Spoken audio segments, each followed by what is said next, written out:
Well, I'm gonna take a big old guess and say if you're watching this video, you're probably not where you wanna be in life. Today, I'm gonna explain to you why that might be and why it might not be your fault, so long as you actually take and implement what I'm gonna teach you here today. Now, when we're talking about success, we're probably talking about business in this case, but honestly, the framework that I'm gonna provide really could apply in a lot of different regards. But let's really try to keep this around business and finance. Now, if you are like most people who's trying to become successful, you're probably watching YouTube videos on the next business model to start and trying this and trying that and blah, blah, blah, blah. It's not work. Well, there's three key reasons why this is. The first reason is you probably are in the wrong vehicle. By vehicle, I mean the wrong business model. Now, wrong is subjective to the person, and we're going to get to point number 2 and how this all ties in. Even without that personal subjectivity, there are certainly some businesses that are just better than others. They're just better vehicles. And what I found is that hard work is going to be a constant in anything you take on. Start a landscaping business, you're going to work your ass off. Start a land flipping business, you're going to work your ass off. So it's not so much so that we're playing a game where somehow you can work less. It's more, we're going to work hard no matter what, but one game's going to take you further than the other. So same inputs, totally different outputs. I like that. That's why, for example, we just had a gentleman who joined Leah, I think about 2 months ago. First deal is going to net him over $70,000. Now, you might go start your little Facebook ads agency and maybe make $70,000 if you're lucky your first year. Maybe you start a dog poop pickup business and you make $70,000 in 24 months. We're talking about 60 days in first deal. And there's more in the pipeline. Now, is this guy special? No, I don't think so. I think it's actually just the right vehicle that he selected. And what I see a lot of people doing is they ride these trends, these bandwagons of Amazon FBA and then ads agency and SMMA. It's like, dude, think for yourself a little bit. All right, maybe get off these trends and maybe actually go and start probing yourself for problems that you can solve, or there's money to be had if you solve them and you know how to fulfill them profitably. It's that simple. My first business was in high school, was taking photos for realtors. And what I learned is I could take one photo of a really nice house in Carmel, California, sell it to the realtor, tell that same photo to the architect, tell that same photo to the general contractor. Sometimes I'd even sell those photos to the painters that painted the house. Again, these were really high-end houses. So like those were all pretty big established businesses. It wasn't like a $200,000 house. I wasn't watching YouTube videos on how to run that business. I just said, problem, solve it. Oh, there's actually ways to expand revenue here. But that brings me to point number 2. Most of you guys have no edge for the business that you're in. In that first business in high school, I had a real edge, and I'll tell you guys why. But before I do, I see so many people trying to sell half-baked Facebook ad services. They've never ran a goddamn Facebook ad in their life. They never made anyone money through Facebook ads. They don't even really understand Facebook ads. Could you go and get a client doing that? Could you get a couple clients doing that? Yeah. Are you going to go far? No. And what if you're the kind of person that has no experience and you hate Facebook ads? Why are you playing a game where you have no edge? I'm sorry, but business requires arbitrage of some kind, skill, knowledge, technology. That becomes more important as you scale up, for sure. I'm a big believer that you could throw me into any business model and I would make money. Some I would make way more money and some I would enjoy more, which that will lead us to point number 3. God damn, I'm good at this. But going back to the story in high school, here was my edge. Okay. One, I had been a photographer for like 6 years. I'd won a bunch of competitions for landscape photography. If you go Google my name, I'm sure you'll see some of it somewhere. I was like in a National Geographic and a bunch of different magazines for photography. It was my life. I was obsessed. Ansel Adams was like the GOAT to me. Boom, edge. I know how to take photos. Got the equipment. That already beats out most of the competition. Next thing, my dad was a general contractor. So he has this Rolodex of people that are in the same industry. Boom. Edge. So now I got to level up on all these other people. The next thing is I'm good with people. So I go do good work, chop it up, make friends. They tell their friends, and the word of mouth just starts a domino effect. In fact, some of the people I was taking photos with, I just started hanging out with them. We go out to lunch together. We talk about girls together, talk about life. So I was leveraging 3 unique edges that I had. Imagine you're a guy with no camera, with no Rolodex of business. No one in your family's got the connections, and you hate talking to people. You'd be horrible at it. So don't do it. And everyone talks about like, oh, you can learn anything and da da da da. Yeah, sure. But also play to your strengths.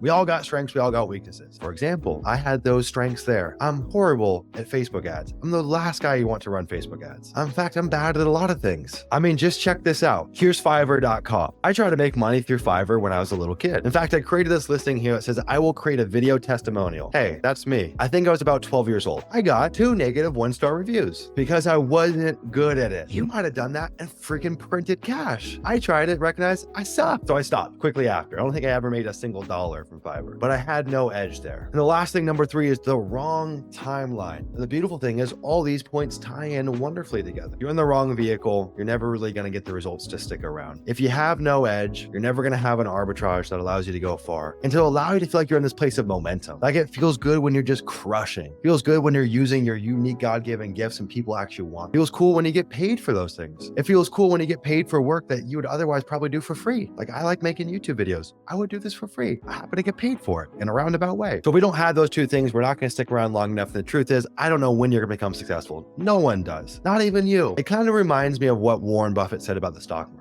He said in the short term, the stock market's a popularity contest. In the long term, it's a weighing machine. What the hell does that mean? Well, as it relates to your story and your success, getting lucky in the short term is freaking random. It's all luck. It doesn't matter. I don't know if you're going to get rich tomorrow or today or never or 10 years from now. But I promise if you have a clear vision, crystal clear on every level, you're in the right vehicle, you have some edge. If you stick around long enough, I promise you'll get what you want. To me, that analogy from Warren Buffett is like, I don't know what's going to happen today, but stick around long enough. And if I'm doing the right things, it'll weigh out in my favor and you'll get what you want. In fact, I always say, if you know what you want and you're patient, it just seems like life gives it to you. Problem is, most people have no idea what they even want. That's a whole separate video. So anyways, I hope that was helpful. Look, it's probably not your fault. It is your fault if you take these things and don't run with them. Think about it. Are you in land? Is it the right vehicle for you? Are you good at it? Do you have some kind of unique value proposition, some kind of edge? Are you patient? If no, reflect. Think about it. Hope this helps.